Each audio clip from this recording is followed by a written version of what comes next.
Good evening and welcome to the Channel Studios here in London with your international news around the world in 5. Russian energy giant Gazprom says it has cut gas supplies to Poland and Bulgaria over their refusal to pay in rubles.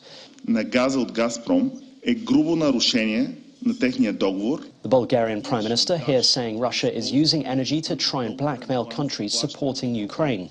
През трети лица. Kirill Petkov also described Gazprom's move as a grave breach of a current contract. Ukraine's President Volodymyr Zelensky has meanwhile accused Russian special services of carrying out attacks in a breakaway region of Moldova. Authorities say explosions have hit radio masts and the State Security Service headquarters in the space of a day. In other news, Russia has sanctioned 287 MPs in the UK Parliament, accusing them of groundless whipping up of Russophobic hysteria. UK Foreign Secretary Liz Truss has now called for the UK and other Western powers to provide fighter jets for Ukraine. For too long, there was a false distinction between defensive and offensive weapons. It became an excuse for some to drag their feet. That time has now passed. NATO allies are clear that we are delivering heavy weapons to Ukraine. That's what the Ukrainians need to halt the latest Russian initiative and regain control of their territory. A court in Myanmar has found deposed leader Aung San Suu Kyi guilty of corruption and sentenced her to 5 years in jail. Regrettably, the judge in the capital handed down the verdict within moments of the court convening.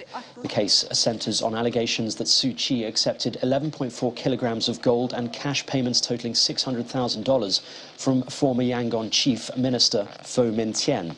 The case was the first of 11 corruption charges against the Nobel laureate, each carrying a maximum prison sentence of 15 years. The French military has left a remote base in northern Mali, with 100 vehicles forming a mile-long convoy across the barren desert terrain. Hundreds of troops in trucks and armoured cars have left the camp near the town of Gossi on a journey north to the city of Gao, which is 160 kilometres, but takes a day and a half of painstaking progress. There are currently 5,000 French troops in Mali and surrounding countries fighting groups such as Al-Qaeda and Islamic State. But over the past 8 years, the French presence has become increasingly unpopular with Mali's government and its public. Over 50 French soldiers have died in Mali since the start of the mission. Regional health officials say discarded explosives have maimed or killed scores of children in Afar in Ethiopia, even after major combat ended in December. Adults have also been wounded, but the officials say there are more child victims because they are often not aware of the dangers and handle the strange-looking items. Between December and late February, Afar's largest hospital received about 25 cases per week of injured children from unexploded ordnance or landmines. Flames and plumes of smoke continue to rise above a waste dump in New Delhi for a second day on Wednesday. The smoke is so acrid and thick that schools nearby have been forced to close. Delhi's Environment Minister said he had asked officials to investigate the fire at the Baiswar landfill site in the city's outskirts. Fires in Delhi's huge dump yards are not uncommon and contribute to the bad quality of the Indian capital, known to be the most polluted in the world. Elon Musk's rocket company SpaceX has launched 4 more astronauts into orbit en route to the International Space Station for NASA. There they are. The SpaceX launch vehicle consisted of 2-stage Falcon 9 rockets, topped with the Crew Dragon capsule dubbed Freedom, and it lifted off with its crew of 4 from NASA's Kennedy Space Center. The crew includes a medical doctor turned spacewalker and geologists specializing in Martian landslides.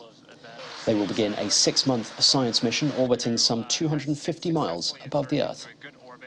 And finally, a rare violin made by Giuseppe Guarneri in 1736 and owned by the French violinist Regis Pasquier will be auctioned in Paris after a short exhibition period. The flamed maple-backed violin is one of only approximately 150 made by Guarneri, whose output was relatively limited. Crafted at the height of Guarneri's career, it was bought by Pasquier more than 20 years ago. Pasquier chose it from over a dozen violins and played it without practicing because for him this instrument was perfect as he didn't need to practice.